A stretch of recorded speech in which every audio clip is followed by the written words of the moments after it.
Que ce livre de la loi ne s'éloigne point de ta bouche. Médite-le jour et nuit pour agir fidèlement selon tout ce qui y est écrit. Car c'est alors que tu auras du succès dans tes entreprises. C'est alors que tu réussiras. Alléluia.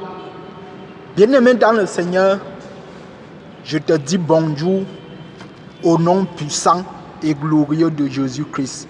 J'espère que le week-end s'est bien passé. Je crois. Parce que si tu n'étais pas gardé par les mains du Seigneur, tu ne serais pas en vie en ce jour. C'est que ta journée ne serait pas renouvelée. Tu dois remercier le Seigneur, toi qui en vis, toi qui respires. La Bible me dit tout ce qui respire loue le Seigneur. Les vents soufflent pour adorer le Seigneur. Les mers s'agitent pour adorer le Seigneur. À combien de fois toi qui respires, toi qui es vivant, tu ne dois pas adorer ce Seigneur. Bien-aimé dans le Seigneur, ce matin, nous voulions continuer à marcher. Nous voulions continuer à progresser en faisant le travail de Dieu. Nous avons dit qu'il est bon pour nous de faire le travail de Dieu. Et pour cela, il nous faut avoir de la foi afin de faire ce travail. Aujourd'hui, bien-aimés, nous voulions progresser dans une autre dimension. Nous voulions progresser dans la prière pour nos familles. Nous voulions progresser dans la prière pour nos familles élargies. Parce que, bien-aimé, je ne sais pas si tu pries pour ta famille.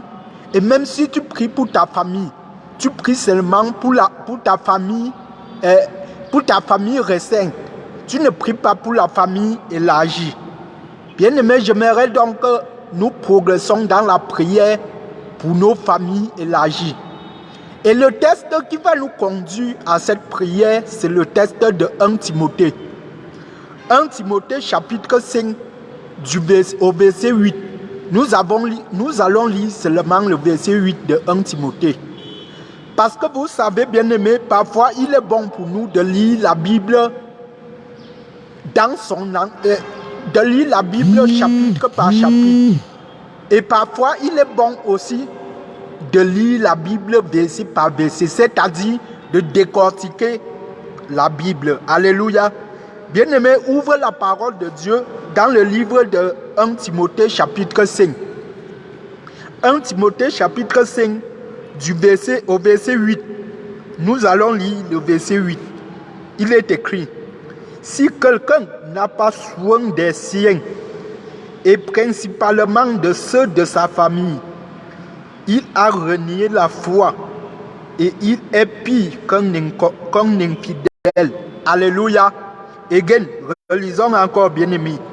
Si quelqu'un n'a pas soin des siens, et principalement de ceux de sa famille, il a renié la foi et il est pire qu'un infidèle. Alléluia. Bien-aimés dans le Seigneur, nous voulions progresser dans la prière concernant nos siens. Nous voulions progresser dans la prière concernant nos siens. La Bible te dit ici, si tu ne prends pas soin des siens, c'est que tu as renié la foi et tu es plus pire qu'un infidèle. Alléluia. Et la Bible précise, si tu ne prends pas soin des tiens, principalement ceux de ta maison, ceux de ta famille, bien-aimé dans le Seigneur, si tu ne prends pas soin des siens, principalement ceux de ta famille, tu as renié la foi. Tu es plus pire qu'un infidèle. Bien-aimé dans le Seigneur, parce que les infidèles, ils prennent soin de leur famille. Ce verset, bien-aimé, est une épée à double tranchant. Ce verset est une épée à double tranchant. Parce que quelque part dans les évangiles, Jésus nous dit, ne croyez pas que je suis venu apporter la paix, mais je suis venu avec l'épée. Je suis venu séparer l'homme de son père. Je suis venu séparer la fille de sa mère, la belle-fille de sa belle-mère. Bien-aimé dans le Seigneur, il va même jusqu'à dire, l'homme aura pour ennemi les gens de sa maison. Bien-aimé dans le Seigneur, ceux qui ne comprennent pas bien la parole de Dieu peuvent dire que la Bible est en train de se contredire. Parce que, bien-aimé, la Bible te dit que tu auras les gens de ta maison pour ennemis. Et cette même Bible te dit que si tu ne prends pas soin des gens de ta famille, tu es plus pire qu'un infidèle. Bien-aimé dans le Seigneur, voilà pourquoi je mets en face de toi ces versets. Bien-aimé dans le Seigneur, la Bible nous dit dans le livre des apôtres que lorsqu'on parle, si tu es celui-là qui est au service de la parole de Dieu, tu dois examiner. Tu dois examiner pour voir si ce qu'on te dit est vrai. Lisons dans le livre de Matthieu. Ouvrons nos Bibles dans le livre de Matthieu. Matthieu chapitre 10. Si je commence à lire à partir du verset 34. Matthieu 10, à partir du verset 34. Il est écrit, « Ne croyez pas que je sois venu apporter la paix sur la terre.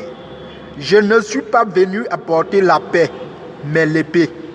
Car je suis venu mettre la division entre l'homme et son père, entre la fille et sa mère, entre la belle-fille et sa belle-mère. Et l'homme aura pour ennemi les gens de sa maison. » Alléluia. Bien-aimé dans le Seigneur, la Bible ne se contredit pas. Mais ce que la Bible est en train de te faire comprendre ici, c'est quoi? C'est que lorsque tu donnes ta vie au Seigneur, tu ne dois pas renier non les gens de ta famille. Parce qu'aujourd'hui, il y a ceux qui ont interprété la parole de Dieu de leur manière, de telle sorte que lorsqu'ils ont donné leur vie en Dieu, ils disent, la Bible dit que tu auras pour ennemi les gens de ta maison, les gens de ta famille. Bien-aimé dans le Seigneur, ce n'est pas ça. Ce n'est pas ça. Bien-aimé, ce n'est non pas que lorsque tu donnes ta vie au Seigneur, tu dois t'attacher aux gens de ta famille comme dans ce monde. Bien-aimé dans le Seigneur, la Bible te dit que lorsque tu donnes ta vie au Seigneur, tu dois prendre maintenant soin des siens au standard de Dieu. Alléluia. Lorsque tu as donné ta vie à Christ, tu ne prends plus soin des gens de ta famille, des siens, comme le monde, mais tu prends soin d'eux au standard de Dieu, c'est-à-dire dans les prières. Alléluia. Bien-aimés dans le Seigneur, il y a les gens qui ont renié leur famille, qui ont repoussé leur famille parce qu'ils ont donné leur vie en Christ. Bien-aimés dans le Seigneur, ce n'est pas ça. Ce n'est non pas que tu t'attaches à ta famille comme le font les mondains, comme le font les inconvertis. Mais tu dois prendre soin de ta famille au standard de Dieu. Bien-aimés dans le Seigneur, la réalité est que lorsque tu viens en Christ, tu prends soin de ta famille dans la prière. Et comment donc, bien-aimé, tu dois prendre soin de ta famille au standard de Dieu? Bien-aimé dans le Seigneur, la première chose qui montre que tu es en Christ et qui montre que tu dois prendre soin de ta famille au standard de Dieu, c'est la prière. Parce que, bien-aimé, la prière est le premier témoignage qui montre que tu as l'amour de Dieu. Lorsque tu as l'amour de Dieu, la première chose, c'est prier pour les autres. Le témoignage, ton premier témoignage, le premier témoignage de ton amour, c'est prier pour les autres. Si tu as l'amour envers les autres, tu dois prier pour les autres. Alléluia. Bien-aimé dans le Seigneur, tu dois prier pour les autres. La deuxième chose que tu dois faire pour les siens, lorsque tu es en Christ, c'est que tu dois leur annoncer l'évangile. Alléluia. Bien-aimé dans le Seigneur, tu dois les annoncer l'évangile. Et annoncer l'évangile aux siens, ce n'est pas comme on annonce l'évangile dans les marchés. Ce n'est pas comme on annonce l'évangile sur les routes. Bien-aimé dans le Seigneur, dernièrement, j'étais en train de dire que nous ne devions pas annoncer l'évangile aux nôtres comme on le fait dans les marchés. Il y a une manière pour annoncer l'évangile dans sa famille. Et cette manière se trouve dans le livre de Marc. Lisons le livre de Marc. Marc chapitre 5. Si je commence à lire Marc chapitre 5.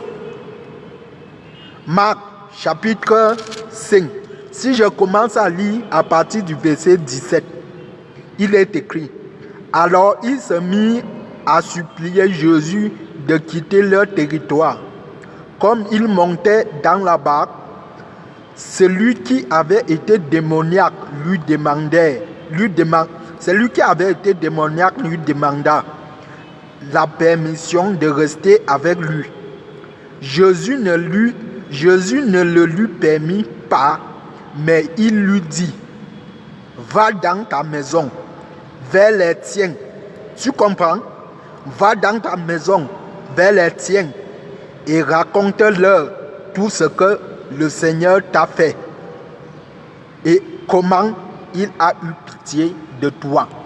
Bien-aimé dans le Seigneur, voilà comment tu dois annoncer l'évangile vers les tiens. Tu dois leur raconter ce que Jésus-Christ a fait pour toi. Tu dois leur dire comment Jésus-Christ a fait pour toi. Par exemple, lorsque tu es dans ta famille, tu vas annoncer l'évangile. Tu vas dire peut-être à ton frère, à ton oncle, à ton cousin que tu me connais. J'étais un buveur d'alcool. J'étais un coureur de jupons. Mais me voici. Je ne suis plus dans ces choses. Le Seigneur a eu pitié de moi. Le Seigneur a changé mon histoire. Bien-aimé dans le Seigneur, ce que tu fais, ce que tu faisais avant quand tu étais dans le monde, lorsque tu es en Christ, pour témoigner dans ta famille, dis-leur plutôt ce que le Seigneur a fait pour toi. Dis-leur comment le Seigneur a eu pitié de toi, bien-aimé. Bien-aimé dans le Seigneur, lorsque tu peux prier pour ta famille, il y a une manière de prier pour les tiens. Bien-aimé dans le Seigneur, la première chose, c'est que tu dois faire toutes sortes de prières, comme le dit la Bible. Tu dois faire toutes sortes de prières. Ensuite, puisque tu as en face de toi celui que tu connais, celui qui te connaît, tu dois t'attaquer aux différents voiles. Alléluia. Bien-aimé dans le Seigneur, tu dois t'attaquer aux différents voiles.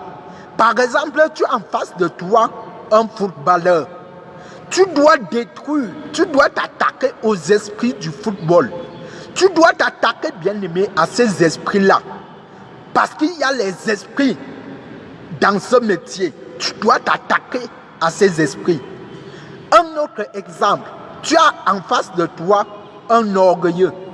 La Bible me dit dans le livre de 2 Timothée, chapitre 3, la Bible dit qu'au dernier temps, au dernier jour, les temps seront difficiles, car les hommes seront orgueilleux. Bien-aimé dans le Seigneur, tu peux avoir en face de toi un orgueilleux. Lorsque tu pries pour cet orgueilleux, tu dois t'attaquer aux esprits d'orgueil. Tu dois t'attaquer à ces esprits-là, de telle sorte que ces esprits-là n'aient plus la domination sur lui. Alléluia. Bien-aimé dans le Seigneur, il est évident pour toi que tu progresses dans la prière concernant les membres de ta famille. Peut-être que toi, tu priais seulement pour la famille qui est formée du père, la mère et les enfants. Mais je veux te dire aujourd'hui que tu dois progresser dans la prière pour la famille élargie. Tu dois prier pour ta famille élargie, bien-aimé. Tu dois t'attaquer à ces esprits dans ta famille. Tu dois annoncer l'évangile dans ta famille. Tu dois faire toutes sortes de prières par l'esprit dans ta famille. Que le nom de Jésus soit glorifié.